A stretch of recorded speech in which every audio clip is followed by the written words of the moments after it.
Well, more bad news for America's small businesses as that disastrous ADP report hit them much harder than larger businesses. In fact, those businesses, the ones with 1 to only 19 employees, took massive hits, massive job losses.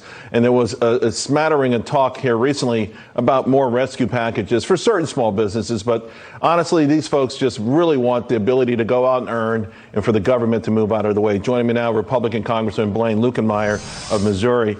By the way, ranking member of the Small Business Committee. Congressman, thanks for joining us. Before we get into your thoughts on that, I want to ask you about a Johns Hopkins study that was released on Monday. It's getting a lot more press now. And it showed that lockdowns had little to no impact on COVID-19 deaths.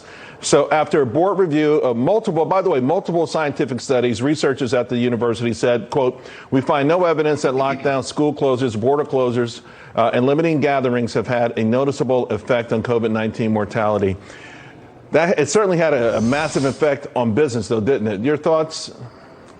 Yeah, thank you, Charles, for having us on this afternoon. And yeah, you're correct. I did serve on the COVID committee here in Congress for one term, 1 year, and I saw this happening at the very beginning of this pandemic, where the lockdowns weren't working, whether it was for small businesses, which were restricting their ability to do business, or whether it was for our school children who were trying to learn virtually and were not getting any sort of education, to the masks that they were trying to wear, which was hurting them physically. Their health was being harmed, and we knew this was happening.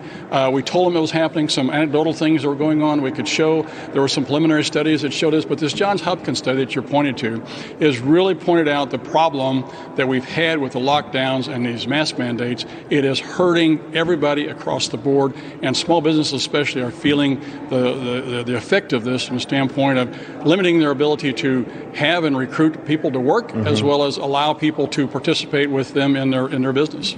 And by the way, the mental anguish will last a lot longer, long after we're out of this pandemic.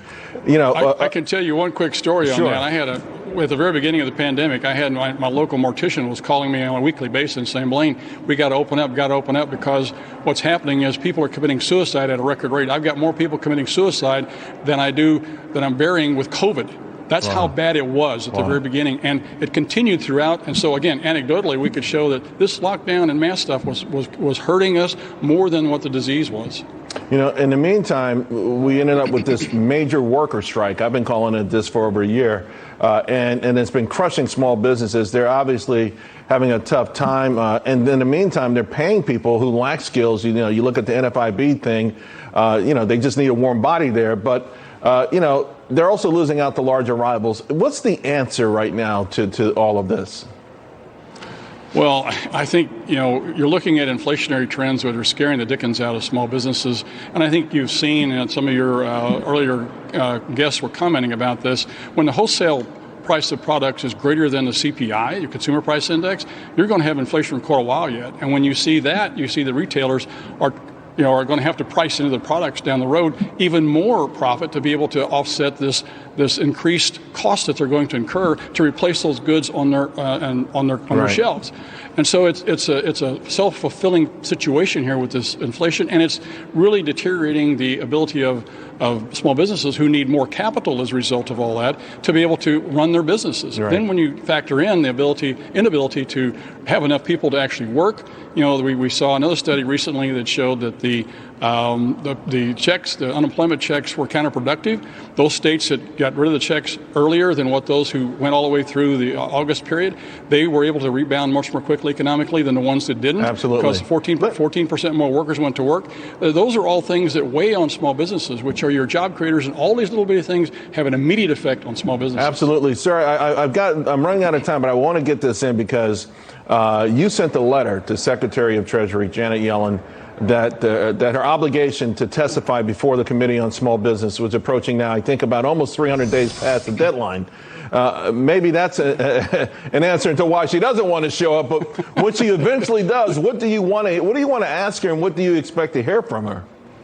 Well, by law, there was a law. It was a bipartisanly passed law that said that she had to appear in front of our committee by the end of April of last year. Well, she hasn't done it, and the law also says she's supposed to appear at least twice this year, 2022, in front of our committee. I'm not holding my breath on that, by the way, but again, we've passed the 1 year mark for the law, and within a couple of months, we're going to pass the 1 year mark for her to be able to show up for the first time. She needs to be there to report on the PPP program. The Treasury is in charge of that program, not SBA, and as a result, it's her responsibility and statutory duty to show up, and she refuses to do that. Yeah. Yes, I sent her another letter this week. We're continuing on a regular basis to highlight her absence, her thumbing the nose at the rules and laws that are justly passed by this Congress, and administration seems to do nothing about it because they don't care. Let us know if and when you get an answer. Congressman, thank you very much. Appreciate it. Thank you, Charles. All right, Always folks, good to be with you. later on, I'm going to handicap some of the big earnings.